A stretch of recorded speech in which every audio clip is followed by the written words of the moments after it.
Welcome to Stretford Paddock. I'm Ronaldo Brown, and this is not the news at Old Trafford. This is news at the studio, paper talk, whichever way you want to call it. And it's a bit of an interesting one when it comes to the news because there's a tendency whenever you've got quite obviously a negative thing that's happened, which has been our transfer window wholeheartedly, really, or any kind of frustration surrounding anything in life.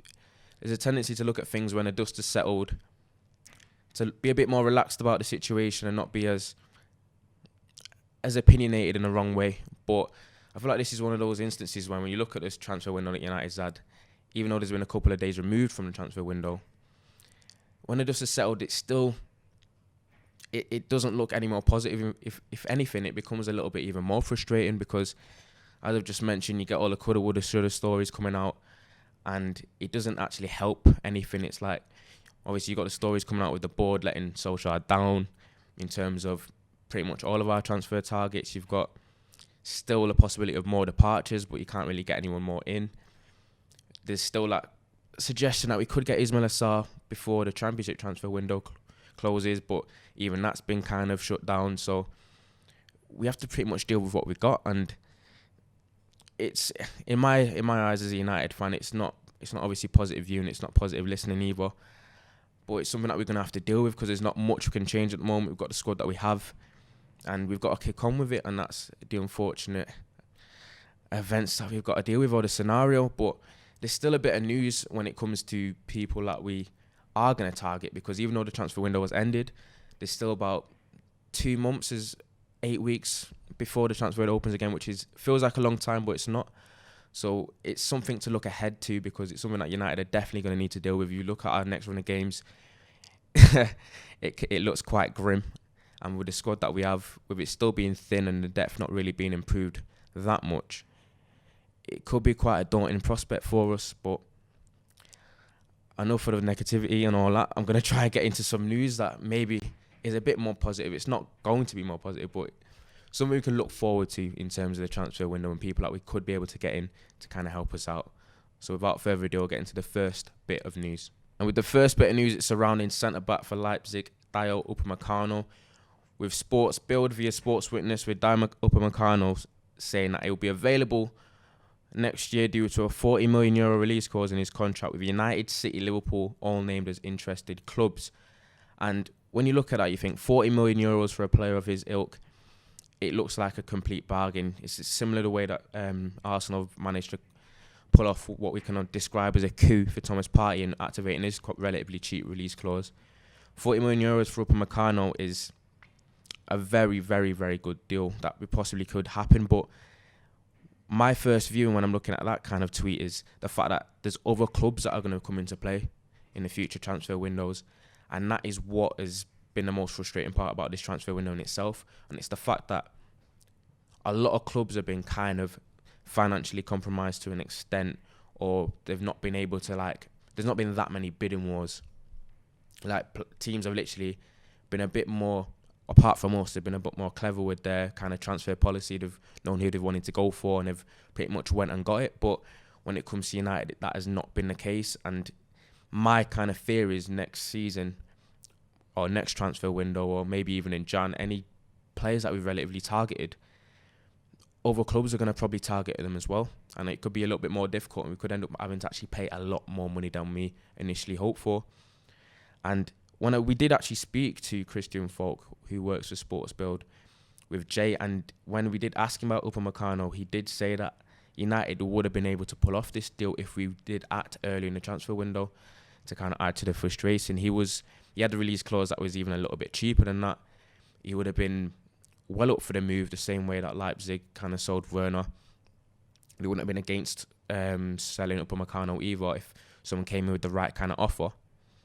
But it's just that apparently United didn't have that extreme interest in him to go and get it done early, which does garner the kind of opinion that when it comes to United and our transfer policy and our board, we're a bit more reactive than proactive. So it's one of those where now that we kind of see that our defensive frailties are coming to basically for all to see, that and now we're looking at it as if, yeah, we definitely should have got Upamecano, when relatively we knew that our centre-back area wasn't that extensive. We had Smalling on loan.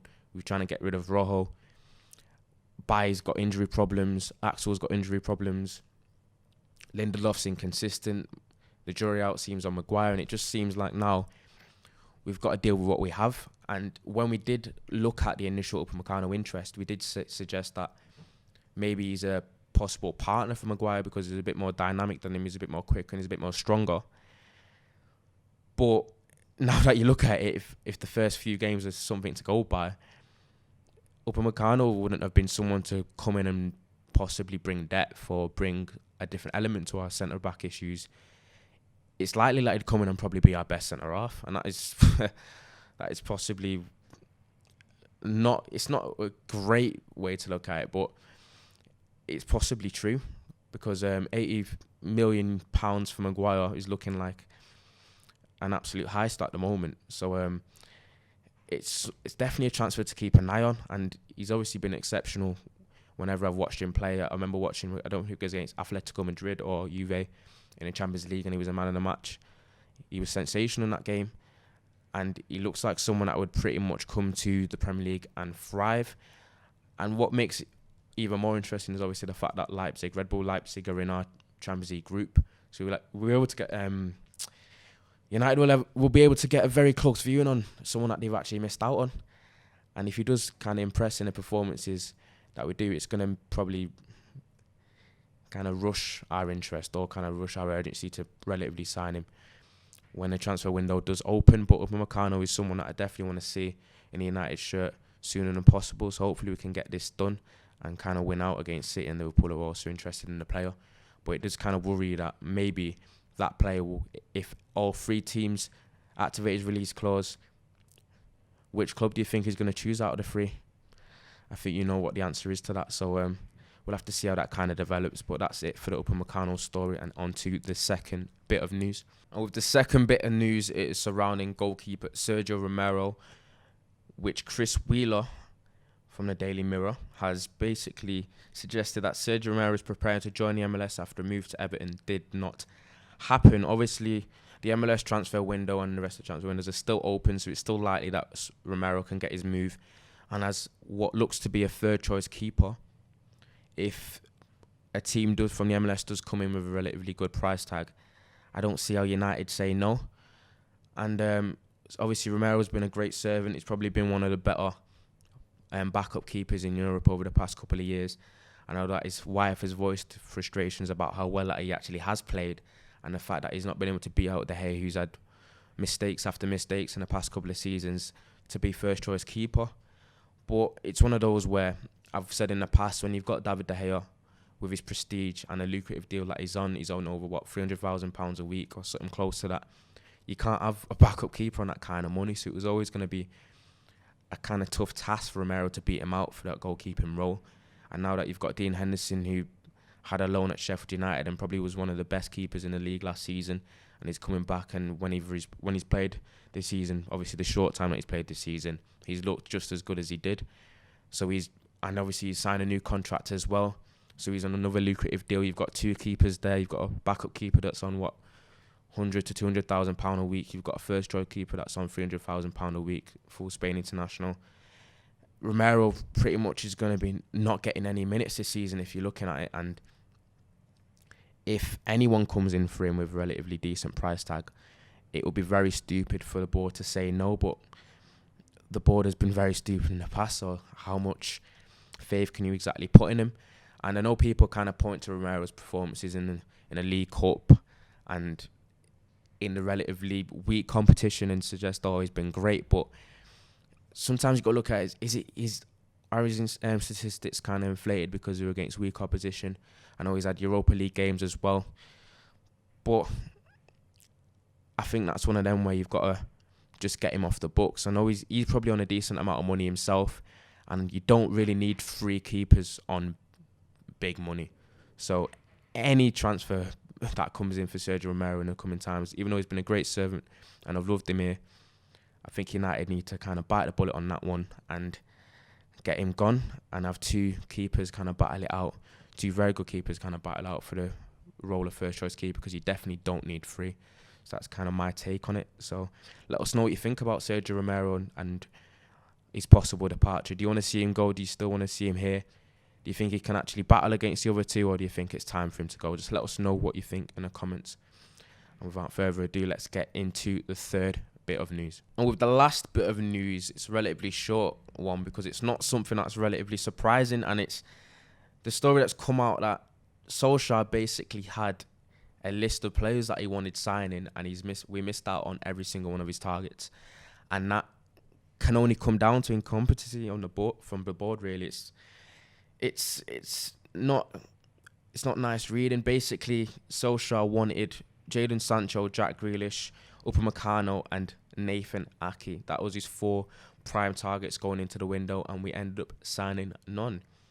The fact that United weren't able to at least sign one of these transfer targets is very damning, because United came off the back of finishing third in the Premier League, obviously runners-up in the Europa League, Champions League football. We're trying to basically hit ascension. We're trying to be back on the rise. And the only way to do that, because we probably overachieved a little bit last season, actually, with the squad that we did have. We wanted to kick on. You wanted to add to the squad, and you wanted to spark the squad a little bit going into Champions League, and you wanted to kind of push the likes of City and Liverpool this season. And it seems like, if anything, we've gone backwards, and that is unforgivable. The fact that Solskjaer had...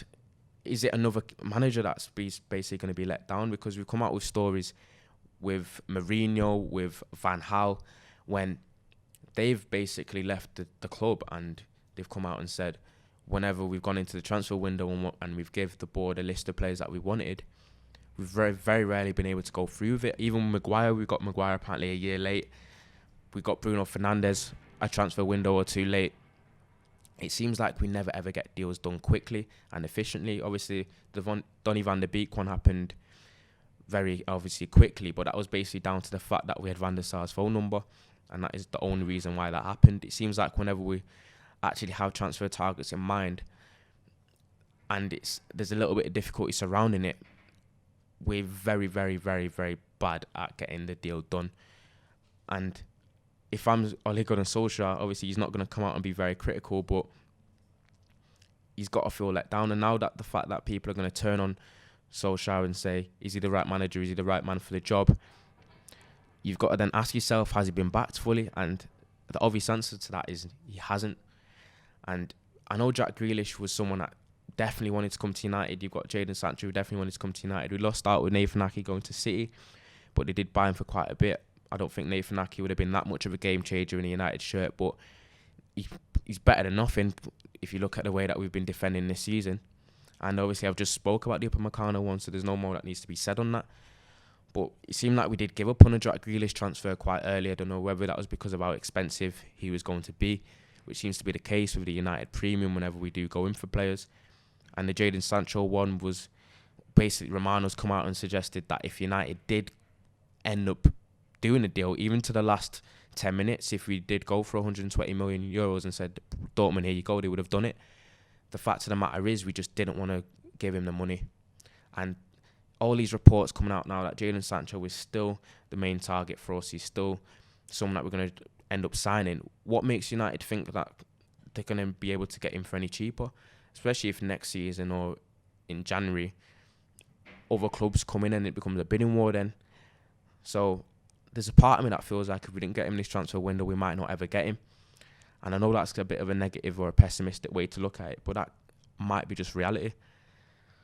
But it's not good. Obviously, these post-transfer windows, coulda, woulda, shouldas, and all those reports, they can kind of add to the frustration and add to the negativity a little bit. But it's something that we've got to look at, and then we've got to hold our club to account. And I think the next few weeks or the next few months, in terms of how we perform, it's going to be a very telltale sign how significant the fact that we missed out on these 4 transfer targets will be. But it's just, we're going to have to see what happens in the coming times. But let me know what you think about that in the comments. I know that you're going to have a lot of opinions on that. What do you think about the fact that we've missed out on Jade? I know what your opinion on that is. What's your opinions on the fact that we've missed out on Jack Grealish, because that kind of transfer interest died a little bit early. But we've seen how good he's performing with Villa. I think he might have been better off actually now that we do look at it. But what do you think of Upamecano? Obviously Nathan Ake's gone to City, not really fix their problems, their centre backing issues, and the 500 million that they've spent on centre backs. But let us know what you think. Do you think Ole Gunnar Solskjaer has been backed, or do you think that he's part of the problem, or do you think the board has just been incompetent and just basically let the fans down and let him down as well? I think there's only one obvious answer to that, but let us know what you think anyway, because there's always someone with an alternative opinion. But that's basically mine. But as for the news, that is pretty much it for today. That's 3 stories. Obviously, Upamecano, transfer window, players that we've missed out on, the possible departure of Sergio Romero. We'll have to see what happens. But obviously, I'm not in the Old Trafford. I haven't got a backdrop. I didn't want to get the green screen out either. It feels just as cold in the studio as it does out there. So you've got that bit to it. But anyway, this has been Ronaldo. This has been Stretford Paddock. This has been News at the Studio. And this has been the Paper Talk. And I'll see you next time.